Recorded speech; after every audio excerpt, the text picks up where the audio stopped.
2002 সালের জানুয়ারিতে ইতালি সহ ইউরোপের 12টি দেশে আনুষ্ঠানিকভাবে শুরু হয় ইউরোর প্রচলন। ওই সময় 1 ইউরোর বিনিময় হার ছিল বাংলাদেশি মুদ্রায় 80 টাকারও কম, তা এখন বেড়ে 141.55 টাকায় দাঁড়িয়েছে। ইউরোর বিপরীতে বাংলাদেশি মুদ্রার বিনিময় হার কমলেও বেড়েছে ইতালি থেকে রেমিটেন্স পাঠানোর প্রবণতা, যা আগামীতেও ধরে রাখতে চান প্রবাসী বাংলাদেশিরা। ইতালি প্রবাসীরা সাশ্রয়ী করে হলেও বাংলাদেশে অধিক হারে রেমিটেন্স পাঠাচ্ছে।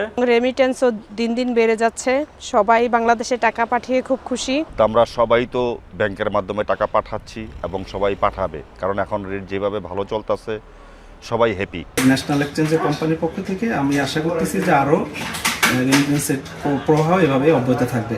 2023 সালের তুলনায় ইতালি থেকে গত বছর বাংলাদেশে রেমিটেন্স পাঠানো হয়েছে 181 মিলিয়ন ইউরোরও বেশি। দেশটির কেন্দ্রীয় ব্যাংকের হিসাব অনুযায়ী গত বছর মোট রেমিটেন্স পাঠানো হয়েছে 1348.20 মিলিয়ন ইউরো।